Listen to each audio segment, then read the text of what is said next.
For this video, we're going to talk about how to do some of the calculations for an electrical circuit. So a lot of these calculations are going to look really scary, but they're actually not that bad.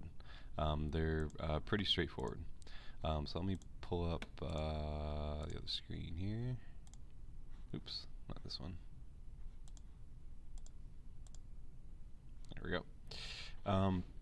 So where we left off in the other one, we were talking about if we have a series circuit, if we unscrew one of the light bulbs, then both lights will go out because we stop the path of electricity. So when we look at the resistance and voltage, before we said that for these two laws that the sum of all the voltages equals the total applied voltage. So if we look at the voltage across each resistor and we add all of them up, they should all add up to 12. And the same thing is true for the current. If we look at the current for each one, if we add those up, then that would be the total resistance for, sorry I said current, but I meant to say resistance for the whole circuit. So this slide kind of sums it up. So this is an important slide. The current flowing through every series component is equal. So the current is the same no matter where we're at. The total resistance for the circuit is the sum of all the resistors. So if we wanted to calculate the total resistance of the circuit, it'd be resistor 1 plus resistor 2 plus resistor 3. The sum of all the voltages is equal to the total applied voltage. So if we measure the voltage drop across the first resistor and then across the second and across the third, that would add up to the total voltage, which for this circuit is 12 volts. So let's take a look at an example. So for the series circuit shown, use the laws of circuit theory to calculate the following. So we're going to calculate the total resistance. We can also calculate the current flow and the voltages across each of the resistors. So some things that we should see: we've got a power source of 12 volts, and we've got 3 different resistors, all of which have a different amount of resistance. So to figure out the total resistance, it's going to be R1 plus R2 plus R3. So here's R1, R2, and R3. So it's as simple as adding them together, but there is a tiny little thing that we have to do. So you'll notice there's a K in front of our ohm symbol, which means 1,000. So this is actually 1,200 ohms, where this one is 470. So we have to take that into account when we add it together. So it's 220 plus 470 plus 1,200. So that gives us a total of 1,900, or 1.9 thousand ohms. So that's the total resistance of our circuit. Now the current, so we can use Ohm's law. So the current is equal to the voltage divided by the resistance. Well, we know the voltage because it's in the diagram, 12 volts, and we know the current because we just added it all up.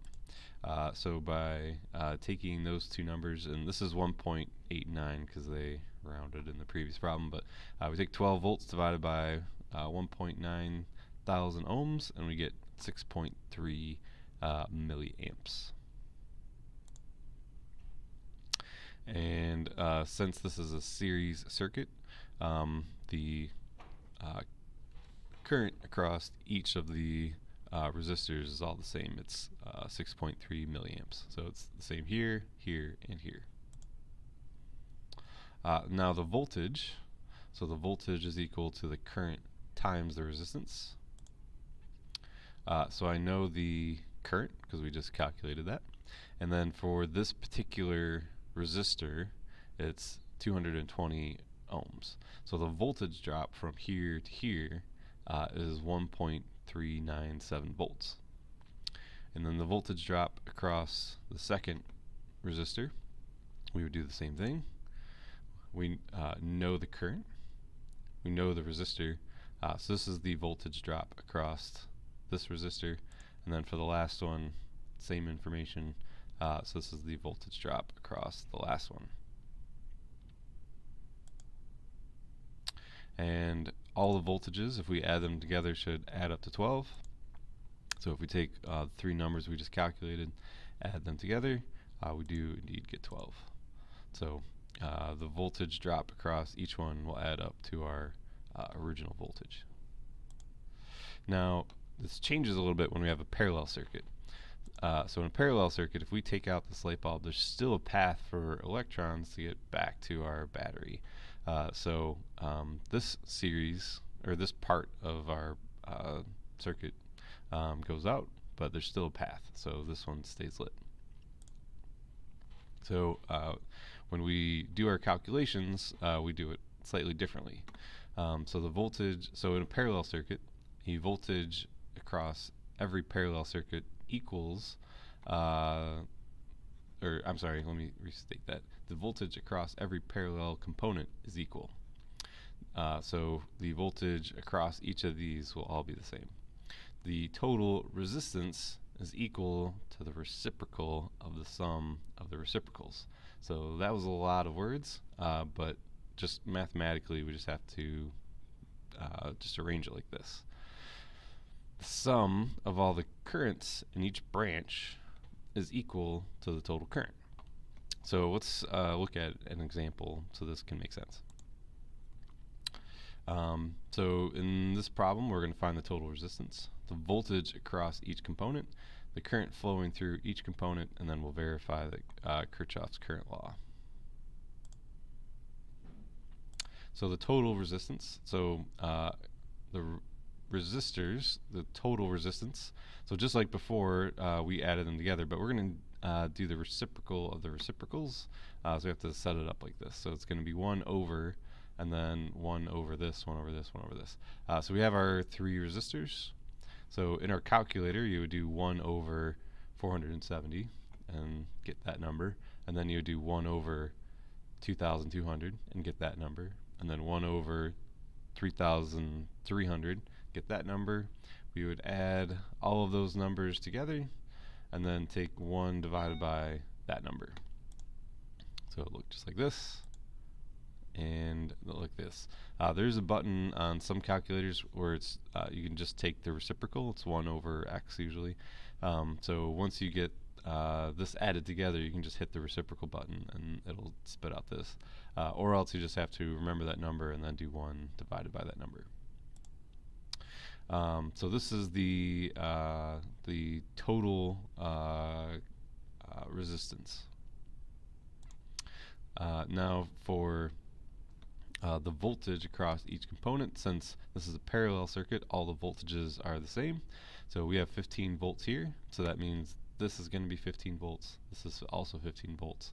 This one is also 15 volts. Later this week, I'll provide a handout that'll help us keep the differences between parallel circuits and series circuits straight. But for right now, let's just finish this problem. So now we're going to use the Ohm's law to calculate the current through each component. So we know the voltage and we know the resistor for each spot. So the current drop through each component, so through the first resistor would be 15 volts divided by our resistor, and this would be our current for resistor 1, this would be our current for resistor 2, and our current for resistor 3. And if we add those up, this is our total resistance for the current, or for this circuit. So if we add our currents up, they should add up to 43, and they do. Okay, so just to kind of take the numbers out of it and just to think about this logically, what happens in circuits. So this contains both a series and a parallel arrangement of lights. So what would happen if we removed each light? So if we removed light 1, then we would break the path of electrons to get back to the positive end of the battery, so all of the lights would go out. If we took out light 2, there's still a path for the electrons to go through light bulb 3 and light bulb 1 to get back to the positive end of the battery. So light bulb 1 and 3 would go out, stay on. And then if we unscrewed light bulb 3, the electrons could still go through light bulb 2 and 1 to get back to the battery, so they would stay on. And then finally, electrical power. So power is the current times the voltage, and we measure that in watts. So we'll be looking at this at some point, but this is later on. And this concludes our last video on electricity.